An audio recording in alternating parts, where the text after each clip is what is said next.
Nuestro texto hoy viene de Romanos capítulo 12, versículos del 1 al 12. Oiga la palabra del Señor.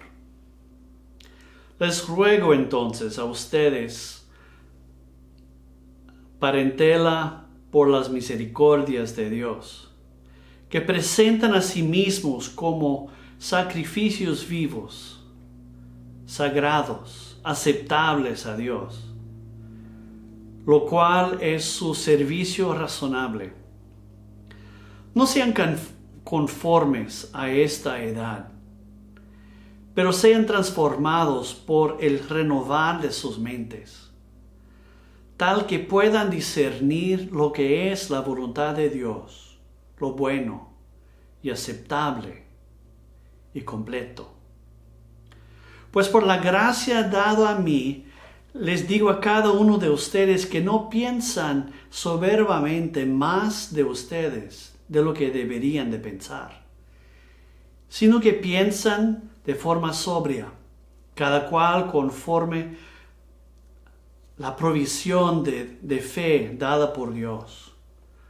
Pues como en un solo cuerpo yo tengo muchos miembros, pero cada miembro no tiene la misma función, tal nosotros también somos un cuerpo en Cristo y miembros uno del otro. Pues teniendo diferentes dones de acuerdo a la gracia que es nos dada, donde en profecía, proporción a la fidelidad, donde en servicio, sirviendo, donde se enseña, enseñando, donde se exhorta en la exhortación, al que da en simplicidad, al que guía en diligencia,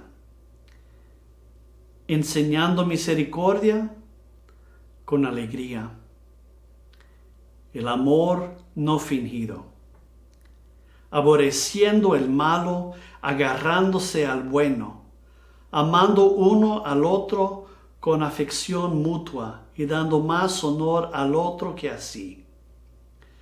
Pues en diligencia no hesitando, dentro del Espíritu hirviendo, en el Señor sirviendo, en la esperanza regocijando, en el sufrimiento siendo paciente, en la oración perseverando.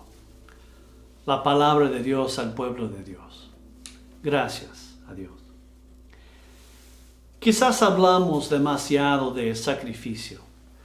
No es que el sacrificio no sea importante, es más que no comprendemos bien el concepto de sacrificio de los hebreos, de los judíos, de Pablo. Las escrituras hebreas nos dicen algo diferente referente al sacrificio de lo que encontramos en las escrituras y las prácticas grecorromanas. Sacrificio en el Antiguo Testamento no necesariamente está vinculado al sufrimiento,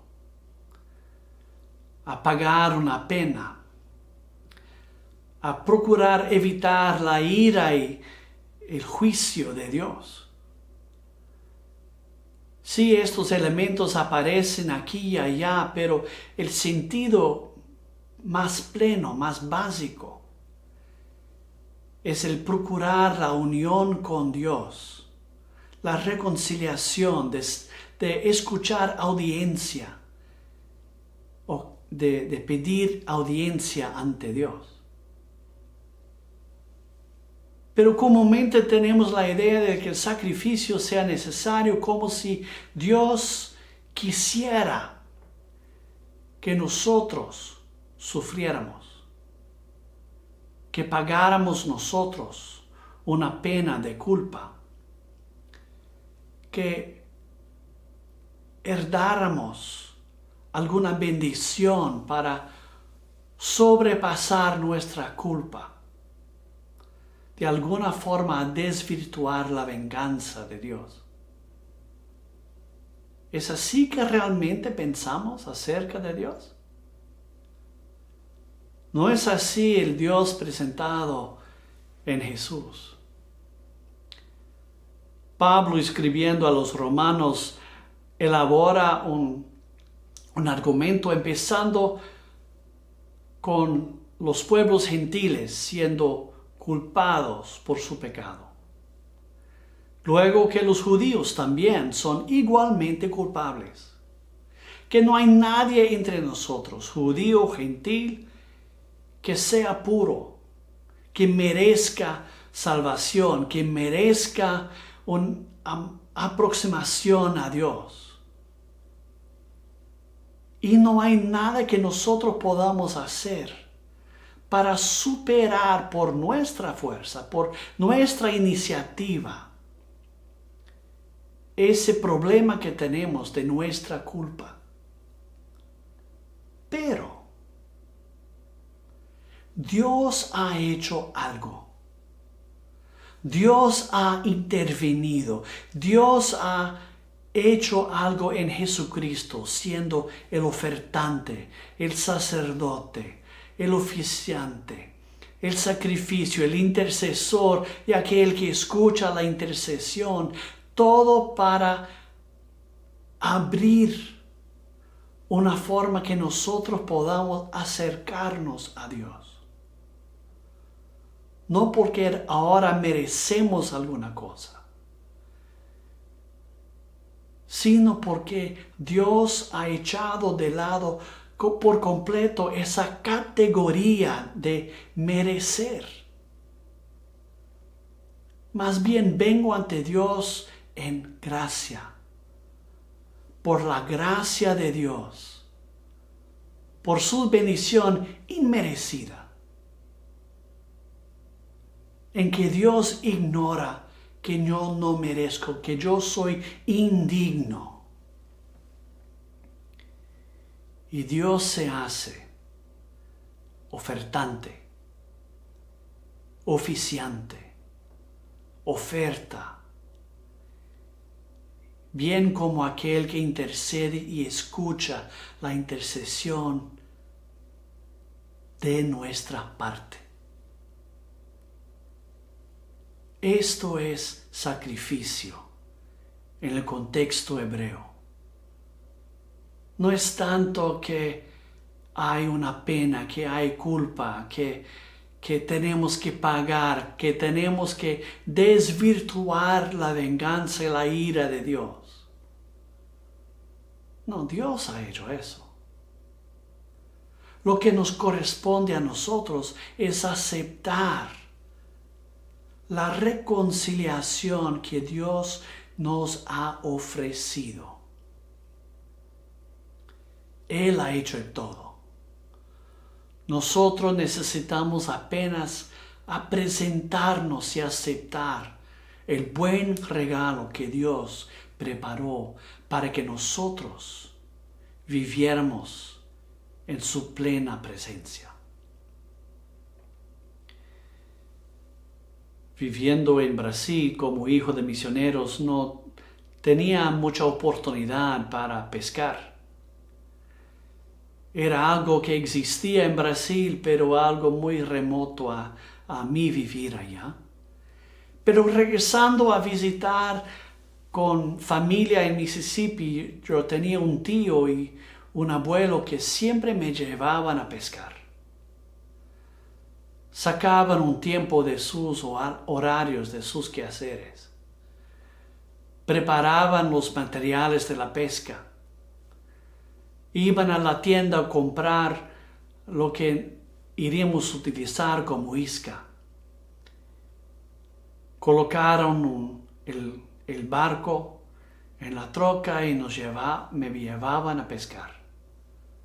A veces tenían que pagar una cuota para un ingreso a un lago. Y allá pasábamos horas, pescando, hablando. Ellos enseñándome algo que les gustaba mucho a ellos como pasatiempo. Enseñándome cómo pescar. Y disfrutando del tiempo que pasábamos juntos. Ellos invirtiendo algo de su tiempo conmigo, algo de su gusto, para que yo me divirtiera junto con ellos. Era tiempo que ellos tenían que separar de sus horarios, de sus quehaceres. Pero para ellos no era un gran sacrificio, pues pescar era algo que ya les gustaba hacer. Entonces se apartaban un tiempo de sus otros quehaceres para pasar tiempo conmigo, invertir en mi vida, impartir algo a mí como un niño, un adolescente, para que pasáramos un rato juntos, gozando y trabajando lado a lado.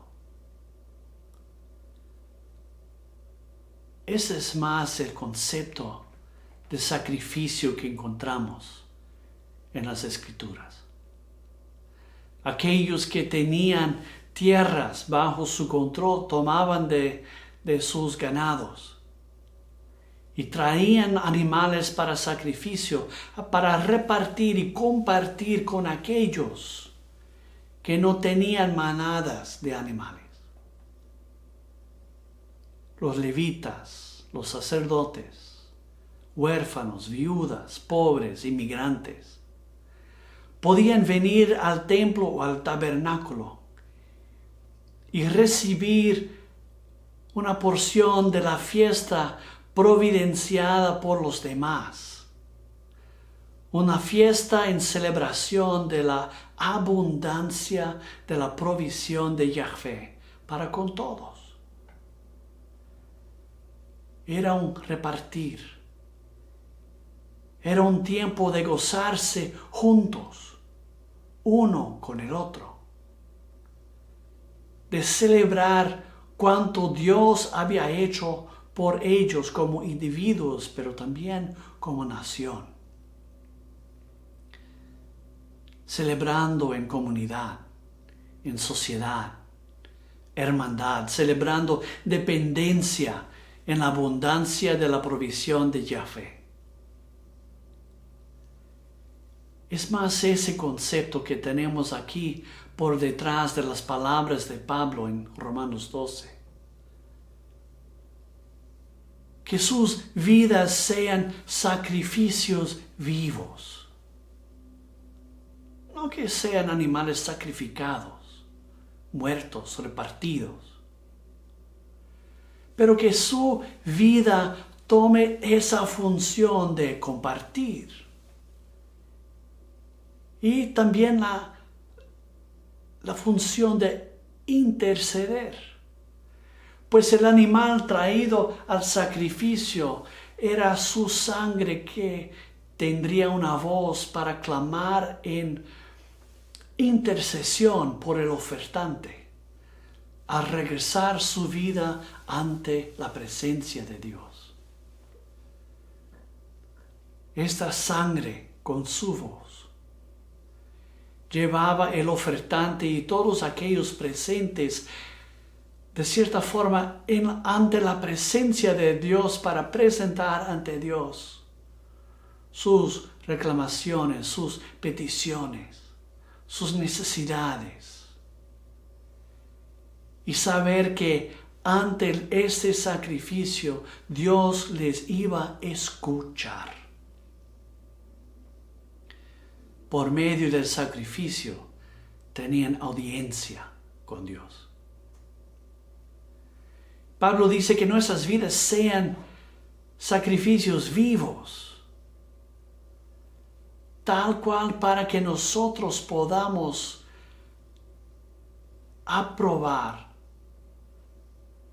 explicar, servir y seguir la voluntad de Dios, lo bueno, lo aceptable, lo completo. Que la voluntad de Dios íntegramente sea visible en nuestro vivir, en nuestra interacción con los demás. Luego él sigue dando ejemplos de cómo Aunque no somos iguales, somos cada cual diferentes. Cada cual tenemos dones y especialidades y funciones distintas uno del otro. Pero como un todo, como un cuerpo, somos la representación de Jesucristo aquí presente en la tierra, ministrando uno al otro, sirviendo, predicando, exhortando, amando. Pablo dice, cualquier que sea la forma en que la gracia de Dios se expresa en tu vida, hazlo que sea expresado de acuerdo a la forma de que Dios ha derramado gracia en su vida, como una expresión completa de la voluntad de Dios. El mundo a nuestro alrededor es distinto. No funciona de acuerdo a los propósitos y los principios divinos. Pablo bien entendía eso. Decía a estos creyentes en Roma diciendo, no sean hechos conforme el mundo a su alrededor. Más bien sean transformados desde adentro por la gracia de Dios operando dentro de ustedes, para que la voluntad de Dios sobreabunde y transborde en sus vidas. No fuimos llamados a enaltecer, celebrar o sostener instituciones humanas, sean políticas, sean religiosas, sean educacionales, sean económicas. Somos llamados en Cristo Jesús para expresar la pura voluntad de Dios, amando, sirviendo y caminando conforme Dios quiere que andemos. Que nuestra expresión del vivir sea 100% conforme a la voluntad de Dios, a sus designios para nuestro vivir.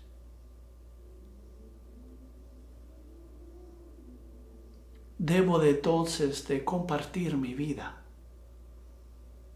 con los demás. Compartir las bendiciones de Dios ofertadas a mí libremente a los demás. Como mi tío, mi abuelo, apartaban su tiempo y sus recursos para invertir algo en mi vida, para compartir algo conmigo que no tuviera sin ellos. Libremente, de forma que no se sienta como obligación, pues lo hacían puramente en amor, con gusto, con regocijo, alegría, dando de sí mismos para que yo compartiera con ellos algo de la vida que Dios había dado a ellos. Es de esta forma que Pablo dice que el mundo será transformado. Pues primeramente mi vida necesita ser transformada. Y luego por medio de ella, que Dios exprese su voluntad pura y completamente, hasta que todos vean por medio de mis acciones lo que Dios ha hecho por mí y por ellos también.